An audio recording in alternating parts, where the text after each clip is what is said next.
प्रस्तुत है मधुदीप द्वारा लिखित लघु कथा तुम बहरे क्यों हो गए हो। बात कुछ खास नहीं थी, मगर उन दोनों के लिए बहुत बड़ी हो गई थी। रात भर दोनों अपने अपने बिस्तर पर पड़े तमतमाते रहे थे। ये सच है कि दोनों एक दूसरे के धुर विरोधी हैं, मगर प्रश्न अब उनकी अस्मिता का हो गया था। शहर की नगरपालिका को पिछले 20 सालों में दोनों ने बारी बारी से खूब लूटा है।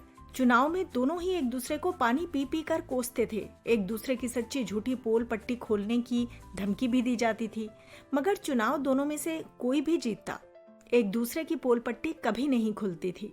शायद दोनों के बीच कोई लिखित समझौता था जिसका पालन दोनों तरफ से पूरी ईमानदारी से किया जाता था।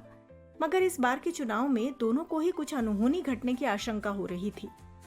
हाँ तो पाठकों, कस्बाई शहर के उन दो किनारों को बदले हालात ने सुबह सुबह इस व्यस्त चौराहे पर एक साथ आने को मजबूर कर दिया था। लोगों ने आंखें चौड़ा कर देखा कि वे दोनों माइक हाथ में थामे एक साथ चीख रहे हैं। क्या ये सच नहीं है कि मेरे शासनकाल में आपने इस कस्बे को शहर बनते हुए देखा है?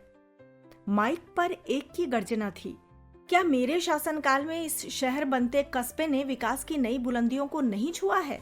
माइक अब दूसरे के हाथ में आ चुका था। जब हम दोनों ने इस शहर का चरम विकास किया है, तो कोई तीसरा हमारे बीच कैसे आ सकता है? अब माइक दोनों के हाथों में था और स्वर संवेद था। चौराहे की सड़कों पर अब लोगों का आवागमन बढ़ता जा रहा था। लोग एक पल ठिठक कर उन दोनों की बढ़ी हुई तोंद देख रहे हैं, मगर कोई उनकी बात सुनने के लिए ठहर नहीं रहा है। दोनों माइक थामे चीख रहे हैं, शहर के लोगों, तुम बहरे क्यों हो गए हो?